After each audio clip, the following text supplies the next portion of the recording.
আসসালামু আলাইকুম, সবাইকে স্বাগতম বিজয়নগর টিভিতে। দর্শক, আপনারা সবাই কেমন আছেন? আশা করি খুবই ভালো আছেন।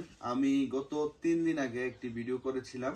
আমার পাশে যে একটি অসহায় রোগী, অসুস্থ, খুবই অসুস্থ, যে বর্তমানে উঠে দাঁড়ানো বা বসার মতো তার ক্ষমতা নাই।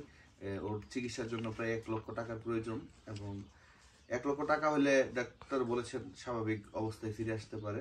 তো এই ভিডিওটা করার পরে অনেকেই শেয়ার করেছেন, এবং এক ভাই মালয়েশিয়ান প্রবাসী, আমাদের পাহাড়পুর ইউনিয়নের কৃতি সন্তান, উনি আমার সাথে ফোনে যোগাযোগ করে আমার মাধ্যমে 10,000 টাকা দিয়েছেন এই অসহায় মেয়েটিকে দেওয়ার জন্য।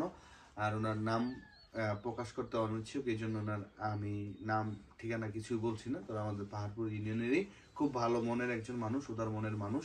উনি অনেক সময় বিভিন্ন জায়গায় দান করে থাকেন, গোপনে করেন, কিন্তু আসলে উনি প্রকাশ্যে আসতে চান না।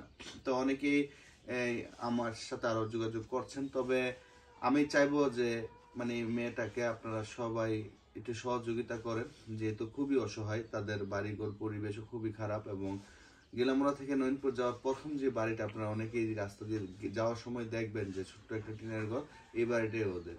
ওর স্বামীর অবস্থা, আর্থিক অবস্থা খুবই দুর্বল। মেয়েটার যতটুকু পেরেছে ওরা চিকিৎসা করছে। চিকিৎসা তো অনেক ব্যয়বহুল খরচ, আপনারা জানেন। আসলে এটা সবার পক্ষে করা সম্ভব হয় না। তো যতটুকু ওরা পারছে করছে, এবং মানুষ তখনই কিন্তু একজনের কাছে হাত পাতে যখন সে নিরুপায় হয়ে যায় বা তার অসহায়ত্বের শেষ সীমানা চলে যায়, তখনই কিন্তু একজন মানুষ আরেকজন মানুষের কাছে সাহায্যের জন্য হাত পাতে। তো ভাই আমাকে 10,000 টাকা দিয়েছেন, এবং আমি টাকাটা নিয়ে এসেছি, এখন ওনাদের হাতে বুঝিয়ে দেবো। আর এই যে আমার এই বাচ্চাটা দেখছেন আমার কাছে, এই বাচ্চাটা হচ্ছে এই মেয়েটির।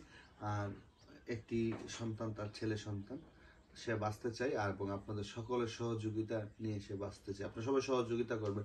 1 লাখ টাকা আসলে কোনো, এমন লোক আছেন যে 1 লাখ টাকায় দান করে ফেলেন। আমরা বিভিন্নভাবে লক্ষ লক্ষ টাকা নষ্ট করছি, বিভিন্ন অযৌত অনেক লক্ষ লক্ষ টাকা নষ্ট করছি। একটু ভালো কাজে কিছু টাকা ব্যয় করেন, এবং এই অসহায় পরিবারের পাশে একটু দাঁড়ান। আমি টাকাটা এখন তুলে দিচ্ছি। 1 2 3 4 5 6 7 8 9 10, এই 10,000 টাকা আমি মেয়েটির মার হাতে তুলে দিলাম।